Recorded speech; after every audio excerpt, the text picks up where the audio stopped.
किसी ने बड़े कमाल की बात कही है कि हमारे आसपास कुछ लोग ऐसे होते हैं जो अपनी परेशानी से ज्यादा दूसरों की खुशियों से परेशान होते हैं। एक राजा था जो रोजाना 100 लोगों को खीर खिलाया करता था। जो गरीब लोग थे, जरूरतमंद थे, उनकी मदद करता था, रोजाना उन्हें भोजन कराया करता था। एक दिन उस राजा की जो खीर थी उसमें गड़बड़ हो गई। हुआ ये कि हलवाई जो था वो बर्तन को ढकना भूल गया और वहां उस रसोई में सांप आ गया और सांप ने उस खीर में विष यानी कि जहर छोड़ दिया। वो खीर जहरीली हो गई और जिन 100 लोगों को रोजाना की तरह खिलाई गई उनकी मृत्यु हो गई। इतना बड़ा पाप राजा ने कर दिया, उससे अंदर ही अंदर रहा नहीं जा रहा था, ग्लानि हो रही थी, वो समझ नहीं पा रहा था क्या करें। उसने ये फैसला लिया कि वो अपना राजपाट छोड़ देगा, किसी और को अपना उत्तराधिकारी बनाएगा और सब कुछ छोड़कर के जंगल में जाकर के भगवान से कहेगा कि मुझे माफ कर दो, मैं पश्चाताप करना चाहता हूं। इसी विचार के साथ में राजा चल दिया।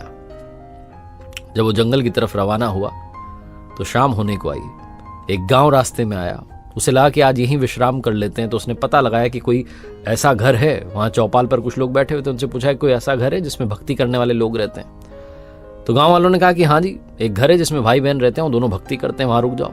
राजा वहां गया, जाकर के कहा कि मुझे मदद चाहिए, मुझे रुकना है आज शाम, कल सुबह मैं निकल जाऊंगा। उन भाई बहनों ने कहा अरे आइए आइए, स्वागत किया। जो बहन थी वो रोजाना सुबह जग करके ध्यान करती थी, ईश्वर की आराधना करती थी, मेडिटेशन करती थी। उसके बाद में, ध्यान के बाद में वो नाश्ता बनाती थी, दिन का रूटीन फॉलो करती थी।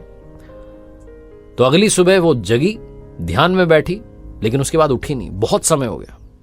जब वो ध्यान से उठी तब तक बहुत देर हो गई थी। भाई जो था वो चिढ़ने लगा, गुस्सा करने लगा कि दीदी तुमने क्या कर दिया, हमारे घर में मुसाफिर रुका है, उसे भोजन कराना है, उसे भेजना है, तुम इतनी देर से जगी। तो बहन अपने भाई को बताने लगी कि क्या बताऊं, आज ध्यान में ऊपर वाले की सभा लगी थी और ईश्वर जो थे वो फैसला नहीं कर पा रहे थे कि क्या करना है। एक मसला ऐसा आ गया था। तो भाई ने पूछा क्या हो गया। तो बहन ने बताया कि एक राजा है जिसने 100 लोगों को जहरीली खीर खिला दी और वो सब उससे गलती से हुआ, भूल से हुआ। अब ईश्वर फैसला नहीं कर पा रहे हैं कि ये जो पाप है इसका ये किसको लगेगा, राजा को लगेगा, उस सांप को लगेगा जिसने जहर छोड़ दिया बर्तन में, या उस हलवाई को लगेगा जिसने वो बर्तन ढका नहीं। ये फैसला चल रहा था, बहुत लंबी बहस चल रही थी। उनकी सभा लगी हुई थी प्रभु की।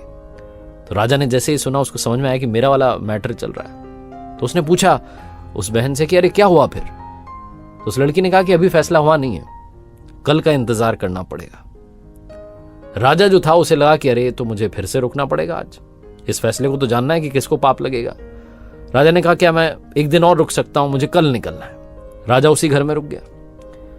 गांव में दिन भर चौपाल में चर्चा होती रही कि वो जो आदमी कल आया था शाम में मुसाफिर, जो कह रहा था कि मुझे भक्ति वाले घर में रुकना है, ढोंग कर रहा था। जहां उसने देखा कि एक जवान लड़की रहती है भाई के साथ में, उसकी नजर खराब हो गई। देखो आज भी वहीं रुका हुआ है। दिन भर उस राजा की बुराई चलती रही।